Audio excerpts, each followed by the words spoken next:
Então vamos lá, você deve ter percebido aí que o bloco anterior ficou um pouquinho menor do que o normal, mas a gente vai acertar aqui, tá ok? Vamos comigo então, vamos analisar a questão aqui, joga para a tela, ok, na tela. Com a Cloud Compute não há mais necessidade, veja que essa questão aqui ela provoca uma certa insegurança no candidato, né? Não há mais necessidade de instalar ou armazenar aplicativos. Então aplicativos são os programas, tá ok? Programas, você pode trocar aplicativos por programas. Arquivos e outros dados afins no computador ou em um servidor próximo, dada a disponibilidade desse conteúdo na nuvem, na internet, né? Então, agora eu vou tentar fazer um desenho. De novo, né? Representando a nuvem. Então, olha só, se eu estou usando Cloud Computing, eu não tenho a possibilidade de ter, veja que o armazenamento está dentro da Cloud Computing, né? Nós vimos lá 1.1. Então, eu preciso ter os dados aqui? Não, eu posso ter os dados aqui. Eu preciso ter os programas aqui? Não, eu posso ter os programas aqui, né? Vou colocar aqui programas e aqui os dados. Não. Então o item está o quê? Correto, tá? Se eu utilizo serviços, não há necessidade. Eu sei que isso traz uma insegurança, né? Parece meio estranho. Como é que eu não vou ter meus dados, minhas coisas no meu computador? Vai ficar tudo na nuvem? Sim. É porque nós não costumamos ficar conectados à internet o tempo todo, tá certo? Então, talvez nisso aí fique essa dúvida. Volta lá, pode jogar na questão. Então o item está correto, tá? Você vai colocar aí que o item está correto. Vamos lá. Passei. Devido ao grande volume de tráfego no sítio servidor Linux, os seus administradores poderão optar por armazenar os dados em local do tipo nuvem, Cloud Storage. Esse recurso proporciona melhora no compartilhamento de arquivos entre sistemas operacionais diferentes e possibilita a recuperação de arquivos, caso ocorram problemas inesperados no equipamento físico onde estiver instalado o servidor. Bom, vamos lá então. Vamos dar uma analisada nessa questão. O que ele diz aqui? Ó? O recurso proporciona melhora no compartilhamento de arquivos entre sistemas operacionais diferentes. Então nós já abordamos esse tópico, não abordamos? Verdade, possibilita.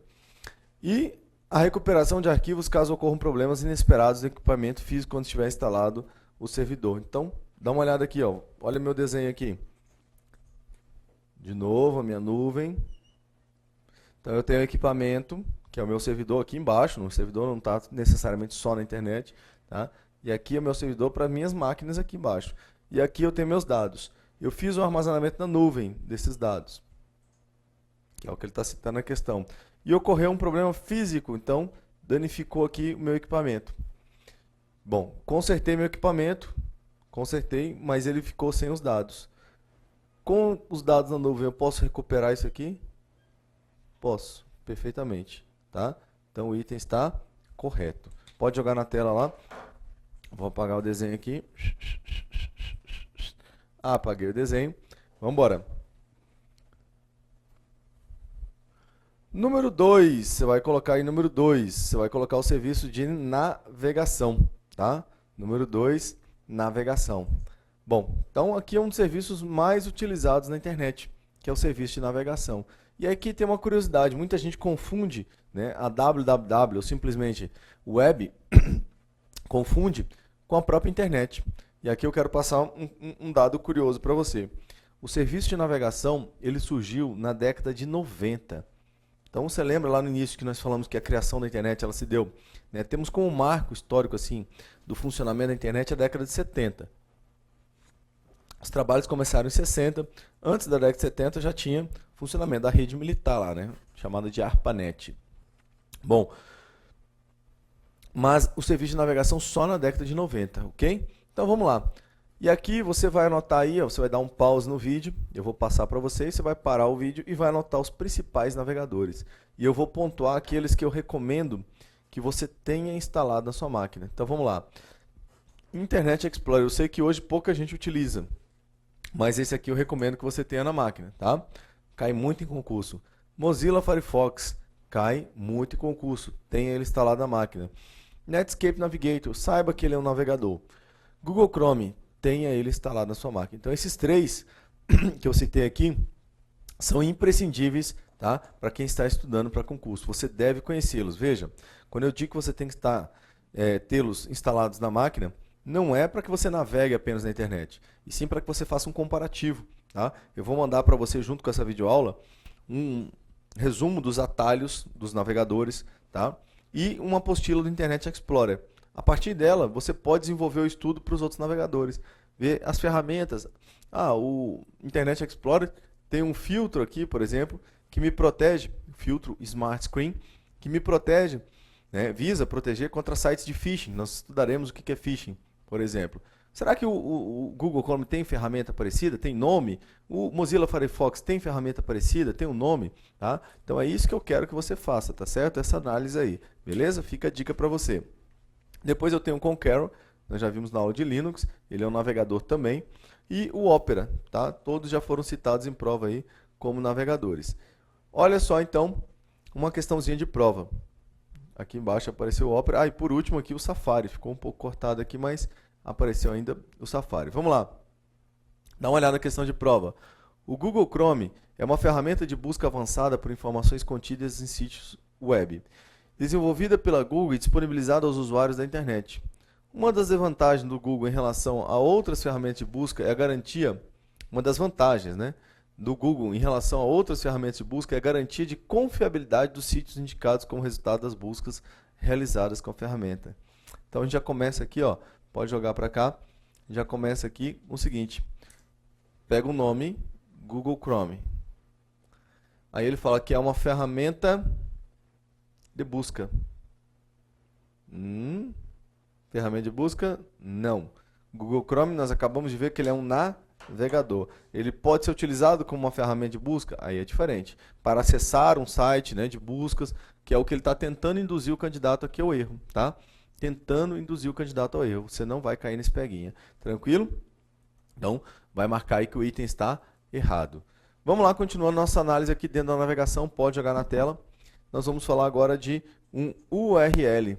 Então, você vai colocar aí que URL é um endereço válido da internet, da intranet e ou da extranet. Tá certo? Isso é um URL. Vou mostrar um exemplo aqui de um URL do meu site. Então, olha ali, ó. http://jeffersonbogo.pro.br. E aí nós iremos fazer uma análise passo a passo desse endereço aqui. Então vamos lá. http, que a gente vai começar a análise aqui. Pode cortar para mim aqui. E aí você vai colocar, daqui a pouco vai aparecer na tela, mas você já vai colocar aí que http é o protocolo, né, o P aqui, ó, protocolo de transferência de hipertexto. Então veja que esse HT aqui, ó, resume-se a isso aqui, ó, hipertexto.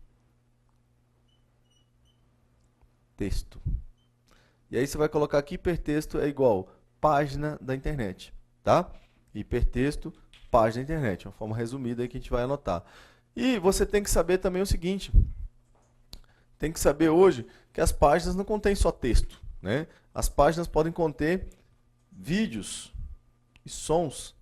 Isso aí nós chamamos de hipermídia. Então, o que é hipermídia, Jefferson? É o hipertexto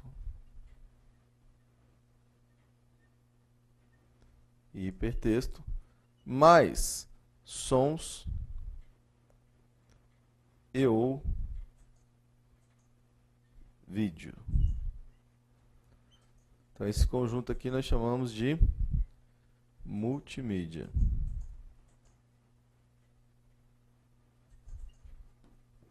Tá? Multimídia. Ok? Então, anota aí, pode anotar isso aqui. Hipermídia é o hipertexto mais sons e ou vídeo. Então, eu tenho um protocolo de transferência de hipertexto. Protocolo esse que compõe a pilha de protocolos do TCP. Beleza. Então, coloquei para você aqui na tela, tá? HTTP, protocolo de transferência de hipertexto. Gente, só que toda a comunicação na internet, isso aqui é o modelo no qual se baseia a internet, tá? Acontece da seguinte forma, alguém pede, alguém responde. Então, eu tenho um cliente de um lado, tenho um servidor do outro lado. Esses papéis eles podem até se inverter, tá? Não necessariamente eu sou apenas cliente. Bem, o HTTP é o protocolo de transferência de hipertexto. Então, o pedido de uma página vai partir do cliente e a resposta no servidor. O cliente pede a página via HTTP, o servidor vai fazer a resposta via HTTP, obviamente, tá certo? Então tá aí, já anotou as funções do HTTP. Entrando mais no endereço agora, nós temos aqui o www.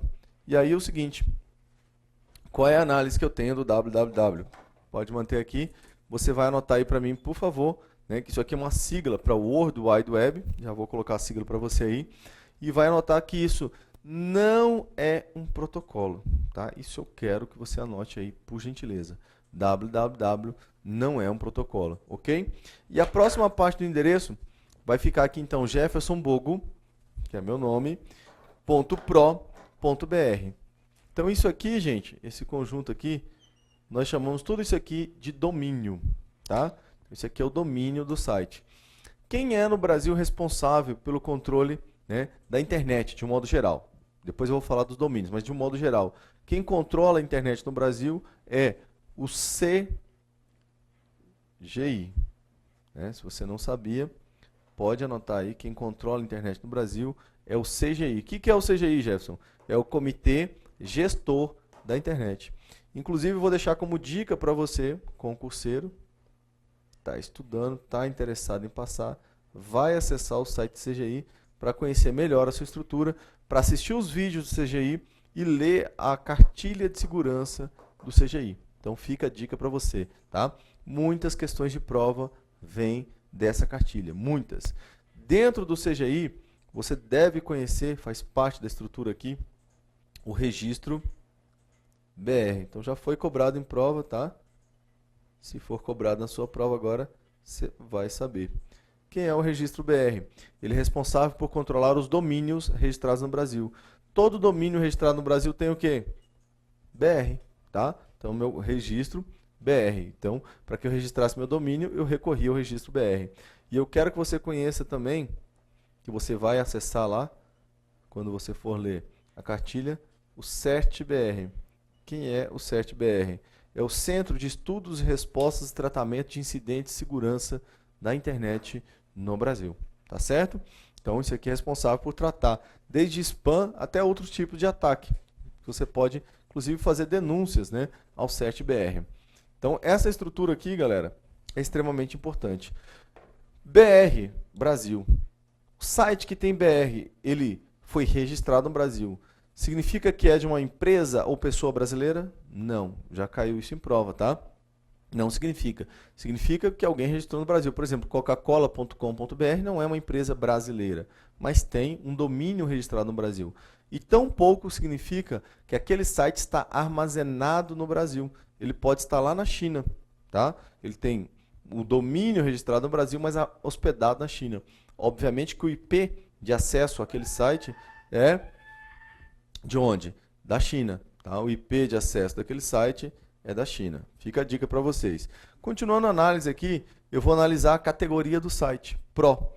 Então, olha só, eu vou apagar a tela aqui, para que a gente possa ver aqui. E entender, né, essa hierarquia. Então, nós temos o domínio de país, que é o BR, beleza? E aí, dentro do BR, eu tenho ali, por exemplo, o Pro. Se você não conhecia o Pro, é para professor, tá? Nós temos ao total aqui mais de 60 categorias para sites. É óbvio que nem todas vão cair em prova, mas as principais eu devo conhecê-las. Eu tenho também o COM, né, que pela teoria, veja que na prática não acontece, mas na teoria seria para sites que exercem atividades comerciais. O Gov, né, esse aqui eu nunca vi ele sendo utilizado errado, para sites do governo. Eu tenho também, vamos lá, o Edu, para sites que exercem a educação. Eu tenho, por exemplo, o Tour, para turismo. Eu tenho, já vou sair da frente aí, tá? Eu tenho o JUS, para sites da justiça. Eu ainda tenho o ORG, por exemplo, para sites não governamentais. Então, são alguns exemplos de categorias mais importantes. E se colocar na prova, vamos lá, vou puxar aqui um pouquinho. Deixa eu só ver aqui no retorno se está pegando a imagem. Tá. Então, se cair na prova ainda um B, por exemplo, né? Se cair um B, existe isso, Jefferson? Existe. É para bancos, tá ok? B para bancos. Bom, os bancos não utilizam ainda, mas já foi criada a categoria para eles, tá lá, já existe, tá ok? Então, além desses aqui, vou ver se eu esqueci de citar algum, eu vou mostrar aqui na imagem. Então, corta lá para a tela, por favor. Cortou, aí beleza. Então nós já vimos aqui o HTTP, já vimos a ideia do cliente-servidor, já vimos aqui o www, tá certo? Tá meio fora aqui. O Jefferson Bogo, tananã, tananã. E aqui agora as categorias. Então eu tenho aqui o org, o edu, o gov, o tour, né? Eu coloquei lá. E o B para instituições bancárias, tá certo? Vamos lá. Questão de prova. O termo hipermídia refere-se a ligações entre textos, vídeos, sons e outras animações digitais que possibilitam ao usuário o acesso a uma infinidade de conteúdos na web. Item correto, tá? Item correto. Nós acabamos de ver o que é hipermídia. Então, vídeos, sons e outras animações. Perfeito. Vamos acessar um URL. Para acessar um URL eu preciso de o quê, galera? Eu preciso de um navegador, não é verdade? Então vamos lá. Vou usar um navegador, vou digitar o endereço. Olha lá, vou digitar o endereço. Paraná, Paraná, pum. Digitei o endereço. Vou dar Enter e vou acessar o site. Isso a gente faz, né? Sem maiores problemas. Agora dá uma olhada aqui nesse esquema. Veja na imagem. Olha lá o Google. Vou destacar o Google lá em cima, ó. O computador do Google. Como é que eu chego ao computador do Google se tem milhares de computadores na internet? Ah, Jefferson, eu tenho que saber o endereço. Você tem que saber o endereço IP. Então volta na imagem aqui. Eu voltei. Olha só. Eu digitei o IP do site ali, galera? Não. Definitivamente aquilo ali não é o IP do site. Correto? Não é o IP do site. Então, peraí. Como é que eu vou chegar àquele site se eu preciso saber o endereço IP? Então, voltar aqui na imagem, que eu passei demais. Como é que eu vou chegar ao site se eu preciso saber o endereço IP? Existe um protocolo, olha que legal, mais um protocolo, que faz essa conversão. Lembra do protocolo DHCP? Ele convertia algo em IP? Não, ele atribuía um IP para quem não tinha. Aqui eu já tenho, só que eu não sei, eu quero converter. Então joga na tela. Olha lá, vamos ver como é que acontece isso. O usuário, que você está vendo ali na sua direita, vai passar um endereço, um nome, para um servidor DNS, tá? Então, vai passar um nome para um servidor DNS. Lá nesse servidor eu tenho o protocolo DNS, tá? Eu tenho um protocolo DNS. Aí você vai anotar aí o que é DNS. Significa servidor de nome de domínio, tá? Isso é o significado do DNS, servidor de nome de domínio. Então eu passei, tem toda uma estrutura por trás do servidor DNS, tá ok, galera? Existe o servidor raiz, espelho e tal, mas aqui a gente não precisa fazer essa análise complexa não. Eu passei o nome, cheguei ao servidor DNS que tem meu nome, ele vai varrer uma tabela procurando aquele nome. Então pode observar aí na imagem, ó, encontrou o nome e o que ele vai me devolver. Então vamos lá, eu passei o nome e ele vai me devolver o IP do respectivo site. Então é isso que eu preciso para acessar a internet. E a internet não, desculpe, acessar o site, o referido site. Esse processo aqui nós chamamos então, que aconteceu aqui, de resolução do DNS, tá? O processo de resolução do DNS. Então, qual é a finalidade do protocolo DNS? O servidor de nome e domínio, ele é responsável por converter, resolver um URL em seu respectivo IP, tá certo? E vice-versa. Por isso que se você digitar o IP, você vai acessar o site. Se você quiser usar esse IP que está aqui aparecendo na sua imagem, acesse que você vai acessar o Google, tá? Você pode digitar só esse IP aí. Agora que eu tenho o IP, aí eu posso fazer uma requisição, por exemplo, via HTTP para o servidor, e aí eu vou ter a resposta via HTTP e navegar, né, acessar o site lá, o referido site. Anotou então o protocolo DNS, compõe a pilha de protocolos do TCP, é importantíssimo, tá ok? Questão, na internet, um dos papéis do DNS é, vamos lá, o bloqueio de ataques distribuídos de negação de serviço. Não. Roteamento de pacotes IP pelo melhor caminho possível. Não. Resolução de nomes de domínio e endereços IP. Opa, matei. Letra D de dado. Letra D de dado não, letra C de casa. Letra D agora. Criptografia de dados das redes sem fio, wireless. Não. Letra E. Coleta de estatísticas de acesso via protocolo HTTP. Não. Então você marcou aí letra C de casa, tá ok? Só ratificando a resposta aí.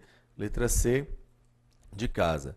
Ok, dentro da nossa estrutura então, vamos agora para navegação segura, item 2.1. Anotou aí? Beleza, então vamos embora. 2.1, quero navegar com segurança. Aqui tem uma musiquinha que eu uso em sala para que a galera lembre disso aqui. Corta aqui para mim. Você já ouviu? Senão depois você procura aí na internet Bezerra da Silva, né? Eu não lembro o nome da música, mas é uma música bem antiga. E ela fala assim: ele com revólver na mão é um bicho feroz. Eu não sei cantar não, né? Mas vamos lá. Sem ele, anda rebolando e até muda de voz. O que eu quero dizer com isso aqui, galera? Que o protocolo HTTP não me permite navegar na internet? Permite. Mas navegar com segurança? Não é um protocolo seguro. Mas eu dou o que para ele então? Dou uma arma, dou um revólver para ele ficar bravão. Volta, corta para a tela. Então você vai anotar aí que o protocolo HTTPS, tá aparecendo para você aí, ó. Ele é o protocolo HTTP seguro, tá? Esse S aqui vem de segurança, security, seguro. E ele implementa essa segurança utilizando a criptografia. Então veja que várias questões já trataram indiretamente de criptografia, tá? Ele implementa a segurança utilizando a criptografia. O que eu quero com o protocolo HTTPS, galera? Veja que minha comunicação entre cliente e servidor pode ser interceptada por um homem mau. Então eu não quero que esse homem mau seja capaz de compreender a minha comunicação. Para isso eu vou utilizar o quê? Criptografia. Cryptos vem do grego, só que não se escreve com C, é com K. E grafém vem do grego, se escreve diferente também, quer dizer escrita. Então, é escrita codificada, escrita escondida, isto é criptografia. Então, como é que vai ser isso? O protocolo HTTP vai me oferecer segurança, HTTPS, desculpa, vai me oferecer segurança, criptografando as informações. Então, já já eu vou mostrar a vocês quais são os protocolos que fazem essa criptografia que fazem a criptografia para o HTTP, tá? O TLS e o SSL. Já vou mostrar a vocês. Primeiro vamos entender a criptografia. Dá uma olhada nessa informação aqui. Fala, tá louco? Que informação, Jefferson? Quadrado, bolinha, pentágono, triângulo. O que está escrito aí? Bom, e se eu dissesse a vocês que o quadrado é A, a bolinha é M, o pentágono é O e o triângulo é R? Ah, Jefferson, é o amor. O amor está criptografado. Então, é um exemplo, lógico, fraquíssimo, né, de criptografia. Na internet não vai se aplicar uma criptografia tão fraca assim, tá? Mas só para que você entenda que eu quero codificar. E que se alguém visse essa informação do jeito que estava, não iria entender. Você agora entende, mas se você chamar um colega seu, sua mãe aí, fala: mãe, o que está escrito aqui? Ah, não sei. Aí você fala: mãe, é o que eu sinto por você, mãe. Eu sinto amor, não é lindo? Chama a namorada para estudar junto, é um momento romântico. Vem comigo, você vai anotar agora esse esqueminha aqui, ó. Os protocolos, aí eu estou aqui todo largado, né? E ele colocou a imagem em mim, mas não tem problema não. Olha só, você vai colocar agora um resuminho aí dos protocolos que associados ao HTTP vão me dar o HTTPS, efetivamente. Então joga na tela, e aí eu vou mostrar para você aqui que o HTTP mais o protocolo SSL, tá? Secure Socket Layer, vai me dar o protocolo HTTPS. Então esse L que tem no protocolo aí que você está vendo é de camada. Ele vai acrescentar ao HTTP justamente o que ele não tem, uma camada segura. Ou isso pode ser feito utilizando-se o TLS, tá? TLS. Também eu vou ter o protocolo HTTPS, beleza? Então anotou aí, fica a dica. Cai demais em prova, viu? Cai demais em prova. Agora, continuando nossa análise aqui. Dá uma olhada aqui. Você tem um site que usa HTTPS e aqui você tem um cadeado. Para que esse cadeado? Esse cadeado, quando eu clico nele, galera, ele me traz o certificado digital da página, que é o seguinte. Dá uma olhada aqui no certificado digital. Tem informações sobre o certificado digital. Nós faremos uma análise mais detalhada sobre o certificado digital na parte de segurança da informação, mas aqui eu já vou falar. O que você vai colocar aí? Que o certificado digital ele é um documento eletrônico que funciona como uma identidade para o site, né? Pessoas também podem adquirir certificados digitais, nós veremos isso aí. Então, qual é a intenção aqui? Ele é verificado automaticamente pelo meu navegador, né? Através de uma estrutura que nós veremos na aula de segurança da informação, de autoridade certificadora, você vai observar aqui, ó, AC, Caixa. Então, autoridade certificadora, Caixa. Então, eu vou citar para vocês algumas autoridades certificadoras lá na frente. O que é uma autoridade certificadora? Ela emite o certificado digital, portanto, ela dá o quê? A garantia da identidade daquele site. Olha, essa pessoa é quem ela diz ser esse site, é realmente esse site que você quer acessar. Tá? Então, é um documento eletrônico que funciona como uma identidade virtual. Notou? Joga na tela. Então, já mostrei aí, vem comigo, dá uma olhada. Opa, passei a questão, passei batido. Vamos lá, hoje eu não tô bem não.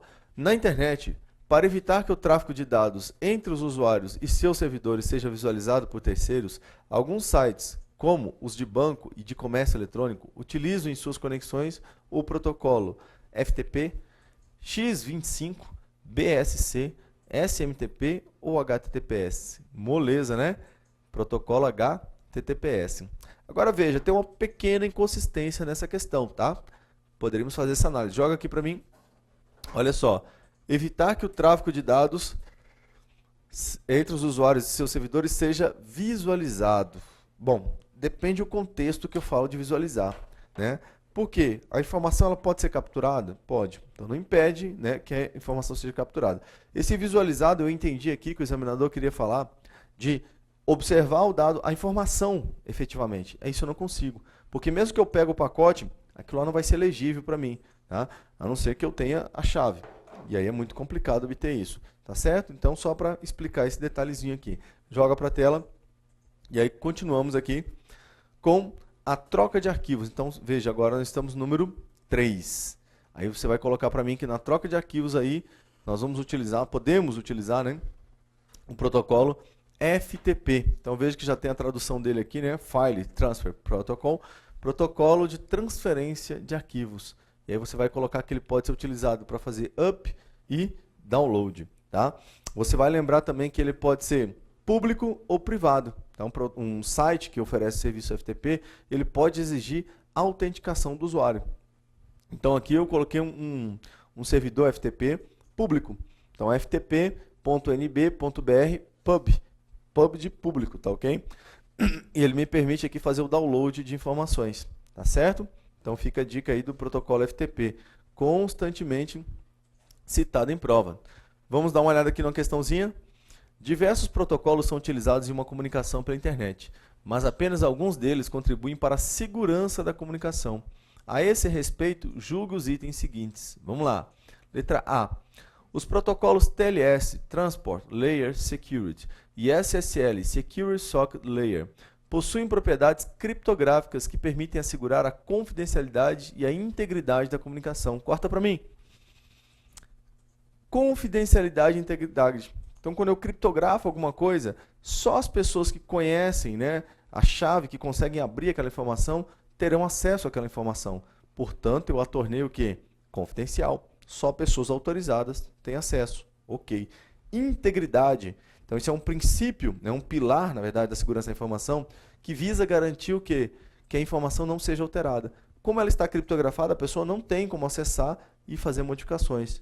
Perfeito, item correto. Joga lá na tela, que eu bati inclusive nela. Voltei, letra B.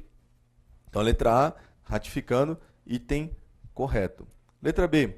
O protocolo DNS é usado para traduzir, né, um nome em um endereço IP e vice-versa. Ao passo que FTP é um protocolo de transferência de arquivos que possui como requisito o protocolo de transporte UDP. Então aqui tem um detalhe, joga para cá. E eu havia esquecido de comentar, mas aqui a questão me ajudou. O FTP, cadê você, meu amigo? FTP não está no UDP, ele está no TCP. Então você anota aí, por favor, tá ok? A questão me ajudou a lembrar disso aqui, desse detalhe, ainda bem. Bom, anotou aí, item errado. Letra A está certa, mas a B está errada. Joga para a tela e vamos continuar. Então, se você por acaso estiver marcando o tempo do bloco, aí você vai ver que esse bloco aqui vai se estender um pouquinho mais, tá ok? Porque o outro nós acabamos um pouquinho mais cedo, tá? Você não vai ter prejuízo nenhum na sua videoaula. E-mail. Então, nós vamos falar agora do serviço de e-mail. E aí você vai anotar aí que e-mail é correio eletrônico. É a tradução literal da palavra e-mail. É isso aí.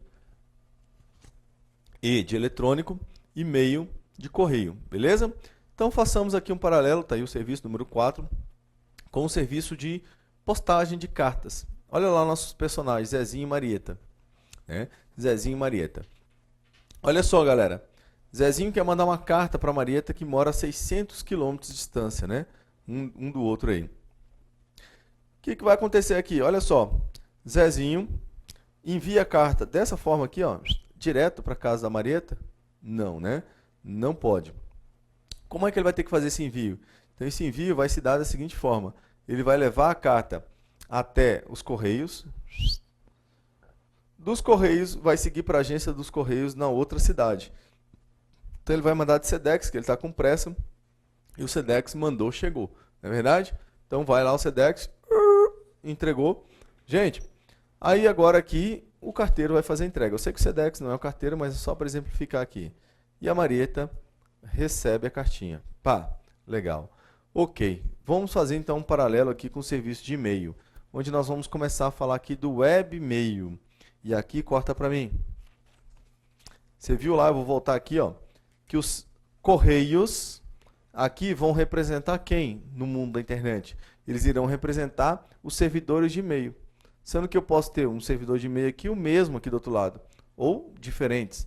Então, girei a tela, olha a tecnologia. Webmail, veja a junção de duas palavrinhas que nós já vimos. Mail, correio, né? Correio. E web vem de onde? Vem de World Wide Web. Vem de navegação. Navegação me lembra um navegador. Pronto. Acessar o meu e-mail pelo navegador tem algo demais? Tem. Cai demais em prova. Tá bom? Cai demais em prova. E o que que tem? É uma coisa que todo mundo faz, na verdade? Mas eu tenho que saber de alguns detalhes. O navegador é só para acessar? É só para acessar o e-mail? Não. Ele é uma ferramenta que permite acesso a diversos serviços na internet. Então já considera isso aí. E aí vamos lá para alguns detalhes aqui imprescindíveis no webmail. Gente, vou mostrar aqui e vou explicando para vocês, tá certo? O webmail é o acesso a um servidor de e-mails utilizando-se um navegador. E aí o termo que você não pode esquecer, eu vou colocar para você aqui, ó. Browser. Esse cai em prova, e cai em inglês assim mesmo, tá? Então, browser é navegador, ok? Então, pode jogar na tela ali. Eu acesso a um servidor de e-mail utilizando o navegador. Agora aqui eu vou explicar, eu vou mostrar, né, e vamos explicar isso aí para que você anote também. Então, olha só, eu vou mandar um e-mail aqui, acessei o meu navegador, veja que aumentou aí. Então, estou na página do meu servidor de e-mails, Gmail. Aí eu vou fazer o meu login, colocar meu usuário, minha senha, e entrei lá no meu e-mail. Então, nesse dia aí eu tinha mandado um e-mail para mim mesmo. Você já mandou e-mail para você mesmo? Já? Que legal. Então, vamos lá. Nesse dia aí, eu olhei na minha caixa de entrada e tinha um e-mail que eu tinha mandado para mim mesmo. Olha lá. Olá, eu mesmo. Conversando comigo. Você não? Nunca conversou? Não é normal? Eita, nossa, estou ficando louco então. Bom, e aí eu estava curioso para ler o e-mail que eu tinha mandado para mim mesmo. E aí queria clicar aqui. Então, só que eu estava um pouco azarado. Por quê? Quando eu fui clicar para ler o e-mail, minha conexão caiu. Aí nesse momento eu te pergunto, eu consigo ler esse e-mail, galera? Se você respondeu sim, tá errado. Não consigo, tá? E aí você vai anotar aí um detalhe importantíssimo, muito cobrado em concurso hoje sobre o webmail, que por padrão, eu não estou dizendo que não pode, veja, só quero frisar isso, mas você vai colocar aí que por padrão as mensagens permanecem armazenadas no servidor de e-mail. Posso baixá-la? Sim, pode. Mas o padrão é que fiquem lá. E isso tem caído muito em prova, tá certo? Isso tem caído muito em prova. Então, o webmail é o acesso a um servidor de e-mail utilizando-se um navegador. E, por padrão, as mensagens permanecem armazenadas no servidor de e-mail. Bom, vamos continuar agora. Nós vamos colocar aí o que é um gerenciador de e-mail. Então, vamos continuar aqui falando de um gerenciador de e-mail. Primeiro, uma questãozinha. Vamos lá. A vantagem de utilizar um serviço de webmail em relação ao uso de ferramentas locais para gerenciamento de e-mails é a possibilidade de acessar e-mails em máquinas que possuam acesso à internet e navegador HTML instalado? Não. Máquinas que possuam acesso à internet e uma ferramenta de e-mail como Microsoft Outlook Express instalada? Não, eu não preciso do navegador. Letra C. Máquinas que possuam configuração necessária para acessar servidores SMTP e POP? Não preciso. Máquinas sem nenhum software instalado? Não. Em qualquer máquina, independente do servidor de e-mail, está funcionando? Não. Então, o que eu preciso aqui, galera, do webmail? Vamos lá. A vantagem de utilizar um serviço de webmail em relação ao uso de ferramentas locais para o gerenciamento de e-mails é a possibilidade de acessar e-mails. Máquinas que possuam acesso à internet e navegador HTML. Então eu passei pela opção aqui, ó, falando que hoje, né, o dia não está normal. Então, vamos continuar no próximo bloco aqui para que eu possa fazer essa análise no próximo bloco, tá ok? Mas eu pulei a questão e depois a gente relê a questão, tá certo? Até daqui a pouco.